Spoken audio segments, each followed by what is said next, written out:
ওনার মৃত্যুতে জাতি স্তব্ধ হয়ে গিয়েছে। সাথে সাথে বিএনপি, বাংলাদেশ জাতীয়তাবাদী দল, লক্ষ লক্ষ কর্মী আজকে অভিভাবক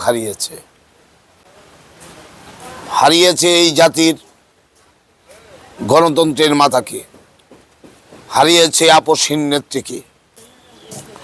আমরা বাংলাদেশের জাতীয়তাবাদের চেতনায় যারা আছি, এই 20 কোটি মানুষ আজকে এতিমের মতো হয়ে গেছে।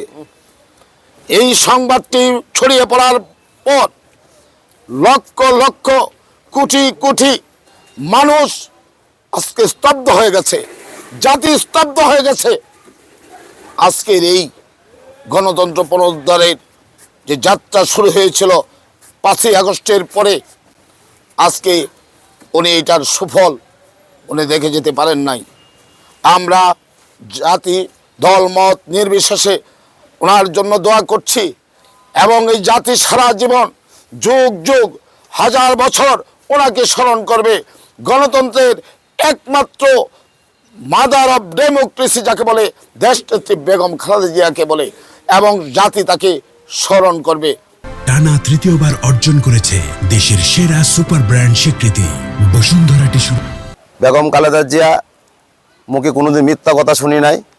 উনি এমন একজন বাংলাদেশের রাষ্ট্রনায়ক ছিলেন, যেটা সারা বিশ্বে একজন মহিলা রাষ্ট্রপ্রধান হিসাবে, বাংলাদেশে প্রথম প্রধান মহিলা, এবং আন্তর্জাতিকভাবে ওনার যে সুনাম ছিল রাষ্ট্র পরিচালনার ক্ষেত্রে, আপসহীনভাবে যেভাবে উনি অন্যায়ের বিরুদ্ধে, আধিপত্যবাদের বিরুদ্ধে, স্বৈরাচারের বিরুদ্ধে ওনার অবস্থান ছিল। ওনার শাসনামলেই বাংলাদেশ নারীর অধিকার প্রতিষ্ঠিত হয়েছিল এবং বাংলাদেশের জিয়াউর রহমানের 19 দফা বাস্তবায়নের লক্ষ্যে উনি কাজ করেছেন তার স্বামীর আদর্শ বাস্তবায়নের জন্য। তাই বাংলাদেশ আজকে ওনাকে ভুলতে পারবে না, এবং বাংলাদেশের ওনার মৃত্যুতে যে এই জাতির যে ক্ষতি হয়েছে, সেই ক্ষতি কোনোদিনও পূরণ হওয়ার নয়। সমগ্র বাংলাদেশ একজন অভিভাবক হারিয়েছে। এই বাংলাদেশের যতবার ক্লান্তি লগ্ন এসেছে, এই দেশের গণতন্ত্রের উপরে আঘাত এসেছে, ততবার উনি এই দেশের হাল ধরেছে। এদেশের গণমানুষের ভোটের মাধ্যমে উনি 3 বার প্রধানমন্ত্রী ছিলেন, সফল প্রধানমন্ত্রী। উনি একজন গৃহিণী ছিলেন, গৃহিণী থেকে উনি দেশের দায়িত্ব নিবেন, এটা কখনোই উনি চিন্তা করেন নাই। কিন্তু উনি দেশের দায়িত্ব নিয়েছেন এবং দেশ সুন্দরভাবে উনি পরিচালনা করেছেন। আজকে উনার মৃত্যুতে সমগ্র বাংলাদেশের মানুষ, সকল দলবল নির্বিশেষে সকলেই শোকাহত, এবং বাংলাদেশের একজন অভিভাবক আমরা হারিয়েছি।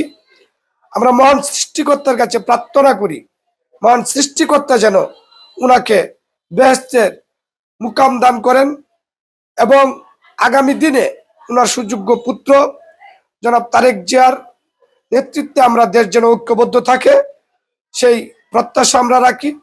তো নতুন প্রজন্ম জুলাই আগস্টের পরবর্তী সময়ে যে একটা সফলতা বাংলাদেশে এসেছেন, সেই সফলতা আমরা যুগ যুগ ধরে রাখবো।